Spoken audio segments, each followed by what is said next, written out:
So I'm working on a video on intervals, and I realized in order to teach intervals to somebody, they need to be able to know what the notes are all over the fretboard.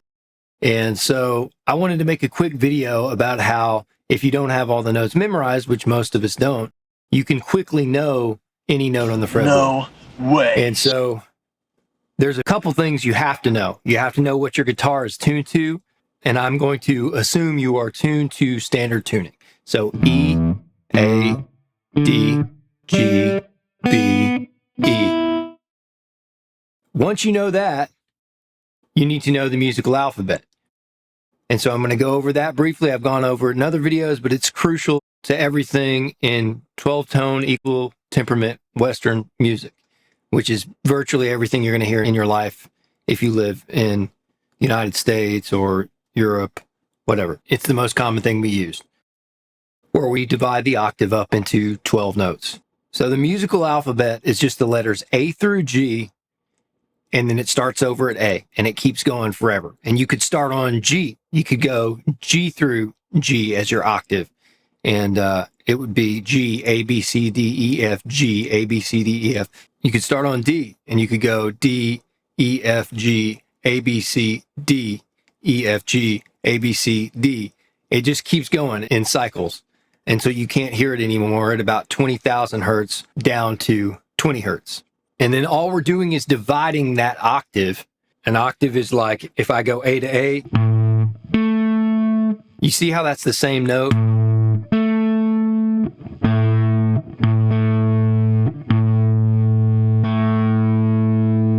It's just an octave higher.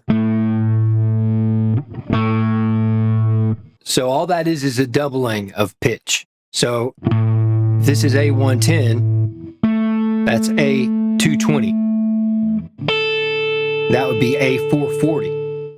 So we're just doubling the frequency, which is how we measure pitch. And frequency, we call it hertz. So this is 110 hertz, 220 hertz, 440 hertz. Okay? So we have these repetitions that go, like I say, in either direction until we can't hear anymore. We're just dividing that up. If that's A, if A started over, A, we just need to divide up all the notes in between those two notes. And I could use any note to divide this up. There's 12 notes between any octave. So if I start on E, your low E string, that alphabet, A through G, there's E, F, G, A, B, C, D, and then back to E. You'll notice that I skipped some frets. That is because there are sharps and flats.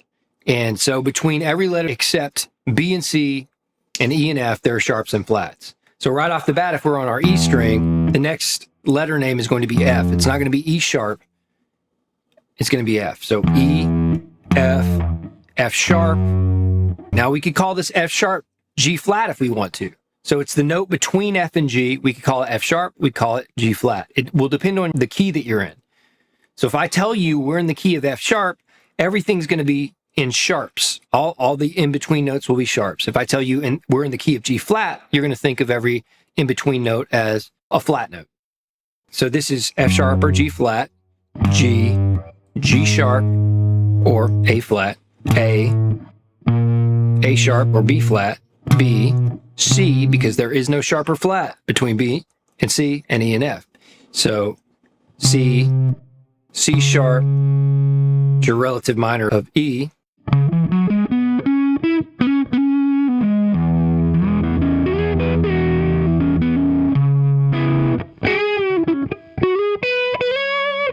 D, D sharp or E flat, and E. So we could do that for any string. It's important to note that everything repeats on the 12th fret.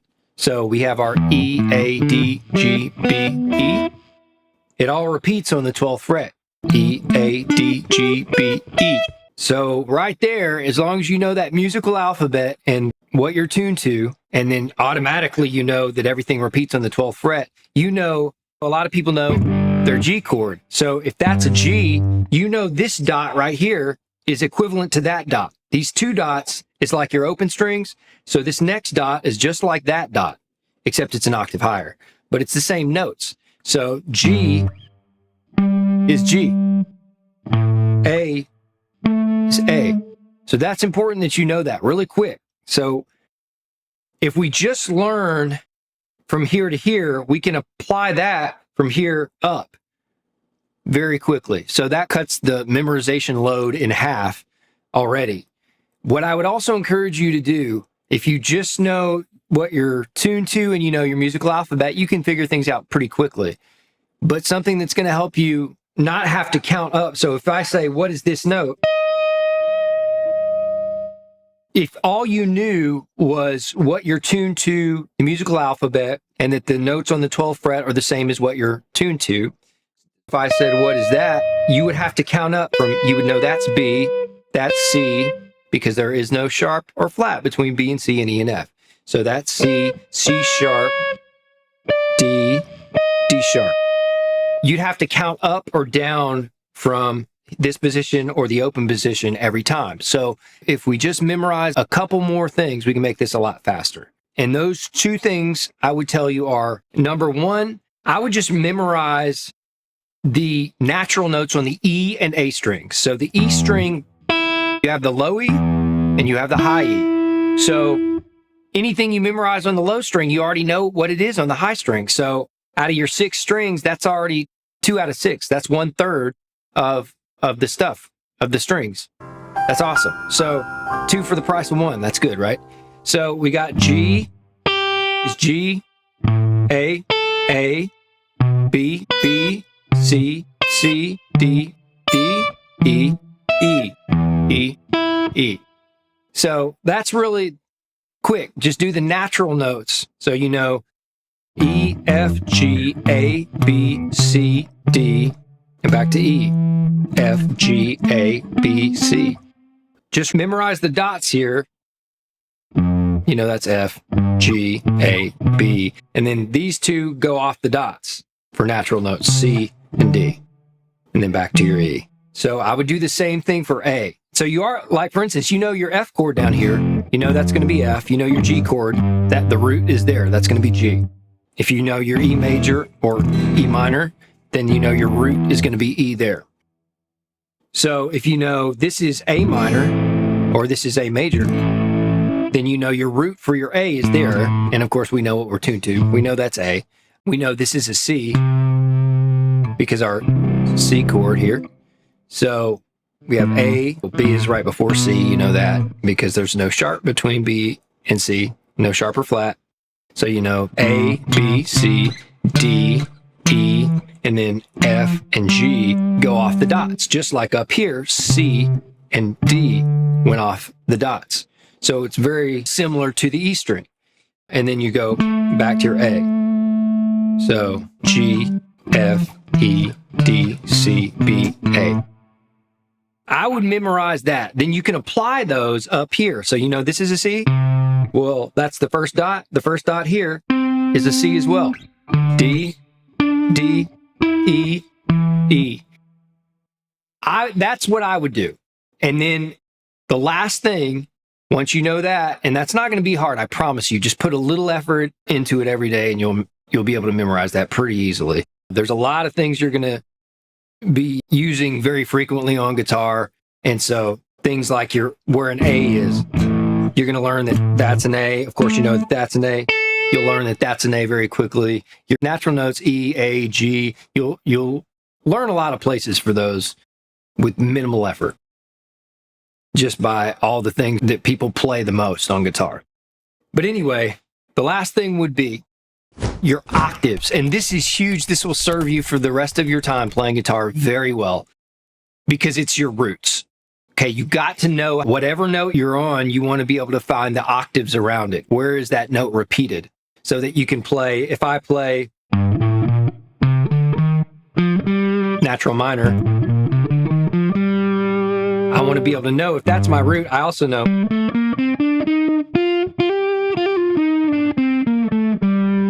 I want to be able to know all the places that I can play that. So I know that's up here. anyway, you get the picture. You can start that from anywhere by knowing your octaves. So I'm going to show you all the octave positions. There's not very many of them. So from every string, I'm going to show you how to find the octaves around it. So anytime you encounter a note on any string, there'll be an octave of it on both sides, one on each side. And so I'm going to use this fret, the 5th fret. If we start on A, on our 6th string, we know there's an octave here. So if you know what a power chord is,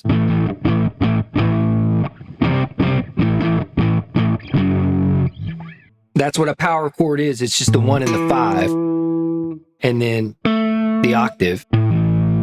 So there's your octave. So there's an octave, and then you want to know there's an octave. So that's the same note. And so from here, you have that octave, and then you also obviously have the high E string.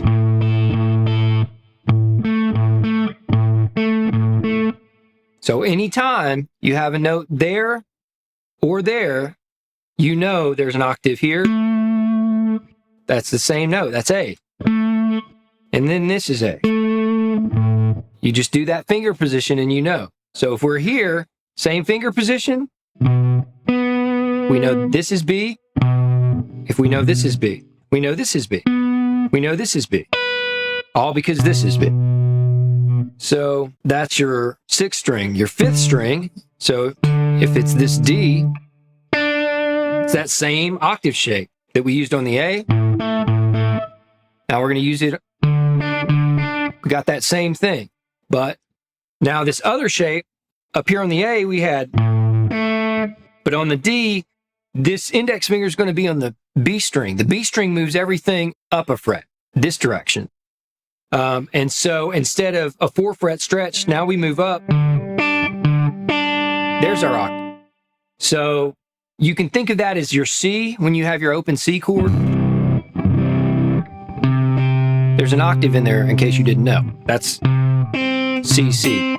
You got your 1, 3, your major 3, 5, 1, and 3 again. But anyway, there's your octave. So now we're doing that in D. So there's your octave there. So you've got this octave for one side, and you've got that octave on the other side of that note. All right, that's the 2 for the 5th string. For the 4th string, now our pinky again is on the B. So before we had for this A on the 6th string, for the D here on the 5th string, but now our pinky is going to be, and you could use your ring finger, but I'm going to use my pinky. Your pinky is going to be on the B string. So remember, the B string moves up. So now we're not this position. We had to move it up. So there's your octave. And this one actually has a bunch because we've come full circle. We started here on the A. So we already know if we're on this note, there's an octave down here. We know that. We know there's an octave here. This is that same when we did this shape for D. Now we're doing this G note, and it's that same position. 3 frets difference. You go back 1, 2, and then you go 1, 2, 3. And then over here, you got that. So you got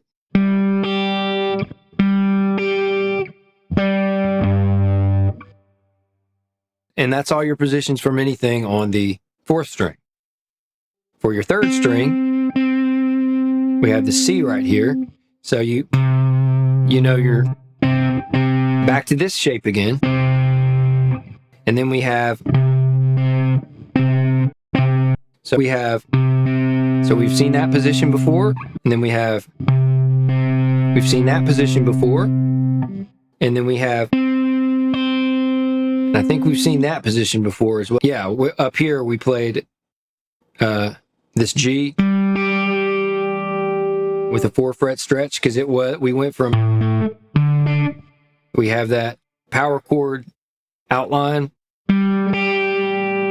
Now we had to move it because of the B string. And so this stays moved because of that B string.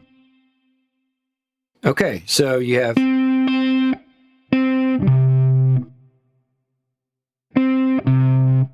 so that's all the octaves for anything on string 3. If it's on string 2, we've got this E right here. So this same shape again. And then we have this shape again. Going from our C. Now, since we're down here, we're doing it from this side of from the high to the low, but that's still an octave.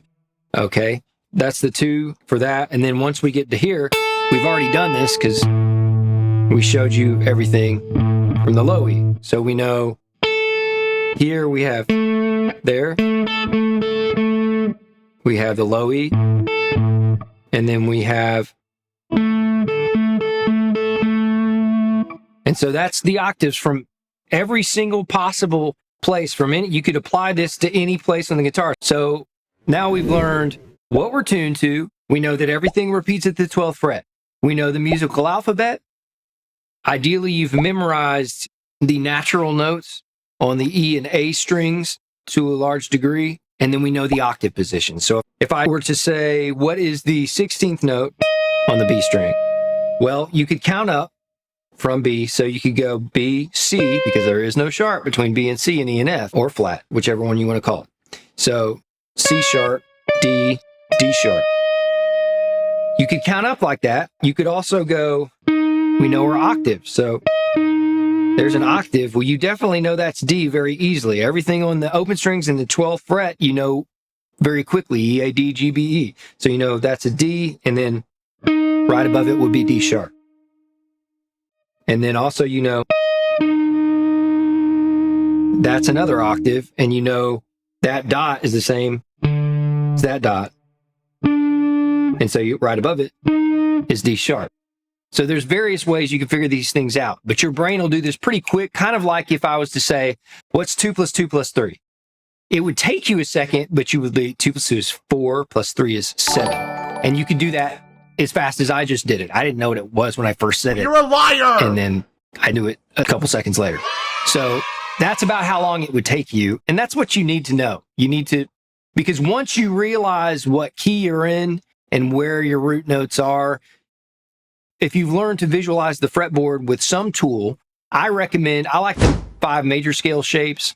Those are related to your 5 pentatonic patterns. Those are related to your caged shapes. But as long as you have some way to visualize the fretboard, a map, and you know how to find whatever note you're looking for, then you can figure out whatever key you're in very quickly. And so practice doing that. Find, you know, the whatever G sharp on the D string above the 12th fret. So if you know this is a G, you know this is G sharp, there's your D string, you know that's the G sharp on the D string above the 12th fret.